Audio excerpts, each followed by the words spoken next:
Teşekkürler, amin. Aynen öyle. Nasıl bakarsan öyle görürsün. Güzel bakan güzel görür. Kötü bakanlarınkini de nasıl baktığını okuyoruz zaten bazen böyle. Sonra şoka Gülüyoruz. giriyoruz. Sonra üzülüyoruz. Ağlanacak halimize gülüyoruz bazen. O da zihniyet olarak böyle Yok, başka. ağlanacak halimize Ya bizim değil, de. bizim ağlanacak halimize değil de. Evet. Hani ben zihniyetler için ağlanacak halde hani diyorum. Enteresan. Kendi sesin mi? Kendi sesin mi? Okey. Uçtu. Biraz şuraya bakmak istiyorum ya, burası mı? Çünkü bayağı doluyor ya. Şu inelim bakalım. Ne kadar ineceksin? Ha, en aşağı işte.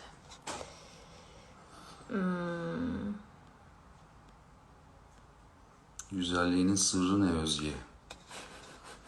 Sırrı yok. Tala.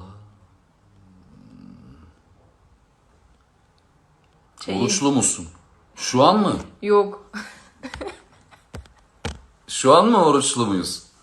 Hayır ya, ben ya oruçlu muydunuz olarak muhtemelen sorun. Vallahi Şu iftarlar yeni Allah açıldı günah ya. yazmasın da şu an oruçlu değiliz. Şu an değiliz yani. Çayı kim yaptı Özge abla? Ben yaptım çayı. Ben daha iftarı açmadan çayı demliyorum ki iftardan sonra hemen içebilelim diye. Vallahi biz de çok seviyoruz hepinizi ya. Hakikaten böyle buradan söyleyince hani bayat yavan gelmesin gerçekten. Evet. Değil mi?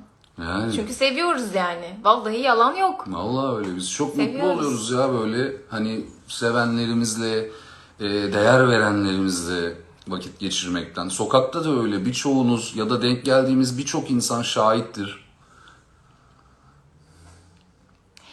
Bir de ben buradan bir noktaya değinmek istiyorum. Biliyorsunuz ben elimden geldiği kadar profilimde SMA'lı bebekleri paylaşmaya çalışıyorum. Gökberk de aynı şekilde. Şimdi eminim arada yazanlar vardır çünkü birkaç tane gördüm mesajı. Defne'ninkini gördüm mesela, Defne'ye nefes ol. İnanın yani o ailelerin yerine koyduğumuzda kendimizi ne kadar acı çektiklerini biraz olsun hissedebiliriz diye düşünüyorum. O yüzden az çok demeden Aynen. bütün yardımlarımızı gönderebilirsek onlara çok sevinirim. Zaten yardımın, sevabın azı çoğu yoktur. Gönülden gelen her Yoktur, şey tabii ki de. kabuldür. Yani yeter ki gönülden gelsin, istensin. Onun çünkü mutluluğu çok büyük oluyor. Yani o şeyin, adımın karşılığında alınan şey vicdanen, manevi anlamda falan gerçekten büyük bir zenginlik. O yüzden hiç az çok demeyelim. Elimizden gelen gayreti, elimizden geldiğince göstermeye çalışalım bizce yani. Sizlerin de mübarek olsun.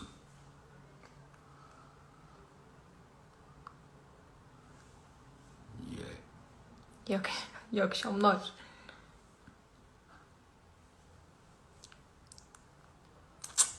Aynı soru. Kaç kere? Zeynel abicim, teşekkürler. Bizden de sana bir nazar boncuğu. Bak, Yiğit'le olan sahnelerini çok seviyorlarmış. Ben de çok seviyorum. Nasıl da Ya, benziyorlar. çok. Aynı. Nasıl benziyor Kopyala değil mi? yapıştır. Öyle. Jackie Gökberk Chan'le var. Gökberk Demirci arası bir şey böyle yani. Jackie Chan'e de çok benziyor. Jackie Chan diyor bütün set ona. Hakikaten benziyor ya. Şimdi oğluna Jackie Chan diyen bir baba da. Bakışları da benziyor yani. Tepkileri falan böyle kızıyor. Gülmeye başlıyor bir anda. Çok seviyorum onu. Gülümseyeyim. Fotoğrafımızı çekeceklermiş.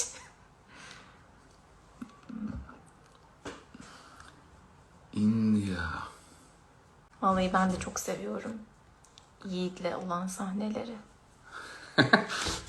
Aynen öyle. Boyunuz ve kilonuz. Gökberk Bey, boyunuz ve kilonuz? Boyum 1.82, Kilom herhalde 80 falan. Kilo karantinaya göre Değişiyor. 100 gram, 200 Ama ben çok gram. çabuk kilo alıp verebilen birisiyim. Tabii bu aralar sporsuz kaldık ya. Buradan ilgililere duyurulur sevgili Kerem söyler. Kerem Bey. Lütfen.